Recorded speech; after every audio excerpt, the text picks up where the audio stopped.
According to the Washington Post, the Trump administration is weighing immunity for MBS, Crown Prince of Saudi Arabia.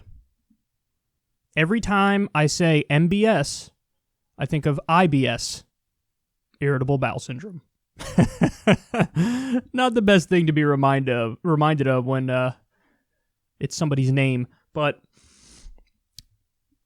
yeah, this, I don't know why this isn't bigger news. I feel like this should be much bigger news because the part of the conversation that's almost always left out, and I say this because I think I'm one of like 2 or 3 people in the entire country who has repeatedly brought up this point, is that Saudi Arabia kept funneling money to Trump through his DC hotel. They did that repeatedly. And the cover story was, oh, we're going to do like a retreat, a getaway for U.S. troops or something. And so they paid for like all these rooms, and they funneled them extra money, hundreds of thousands of dollars, if not millions of dollars. And it's a pay-to-play thing. It's, you know, I'm going to go along to get along. I'm going to go tit for tat with you. Hey, what if I give you a bunch of money through your DC hotel? What do I get in return for that? And then, of course, we open up the conversation about the fact that he gave them a multi-billion-dollar weapons deal. He gave them a multi-billion-dollar weapons deal. They've been on the Human Rights Panel or Council at the UN. We aided and abetted a genocide in Yemen. That's what we did. And we sat idly by as they kill women and children. So, is there some pay-to-play corruption going on? You bet your ass there is. And then now, so if he actually gives him immunity or pardons or commutes or whatever, could there be a more clear example of there's something fishy going on here? Like, I get it.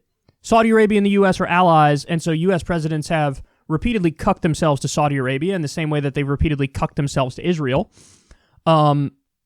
But isn't this a level above and beyond? Like, the multi-billion-dollar weapons deal, I thought, was a level above and beyond.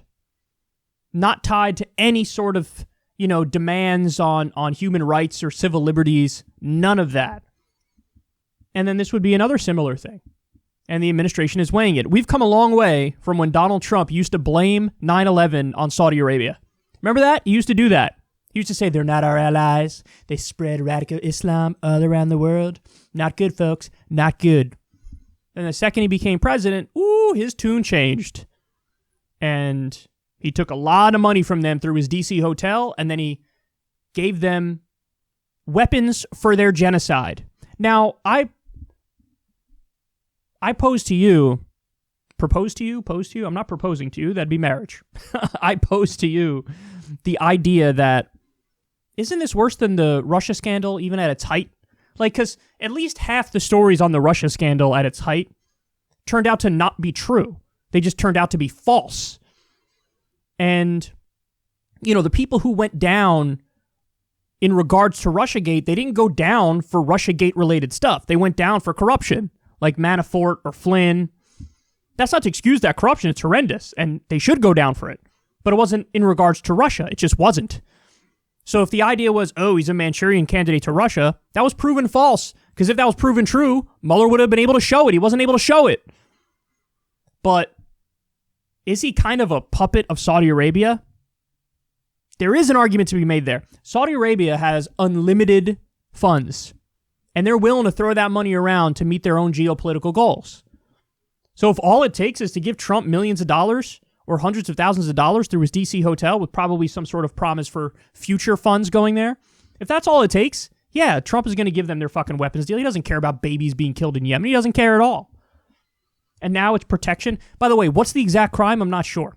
Some people are saying Jamal Khashoggi. I don't know if the U.S. has jurisdiction on Jamal Khashoggi because the crime didn't happen in the U.S. But it might be, like, there are other lawsuits against the government of Saudi Arabia and against MBS in the U.S., so it's probably in reference to that. But he wants that full and total immunity. And we all know that this had to come through Jared Kushner too, right? Like, this had to come through Jared Kushner. This is because him and Jared Kushner, MBS and Jared Kushner, became like buddies. Children of privilege and wealth. Buddies. teaming up to get rich and continue genocides. So anyway, there you have it. Again, I don't know why this isn't a bigger story. There's so many stories about Trump that I'm like, wait, this is the big one. Why are you guys not talking about this one? And then they don't talk about that, and they'll talk about something else involving Trump. And it's like, no, this is the thing. You know, the hair on fire, everybody's up in arms, everybody's screaming on cable news. Here's an instance where you actually can and should do that. Because at least then if you make some noise, there's a chance he backs off of it, right? But no, there's just like one article, and it was in the news for half a day and gone. To me, this is like, forget the Russia puppet thing. This is Saudi's puppet, Saudi Arabia's puppet, in the same way he's Israel's puppet. This is what it is, man.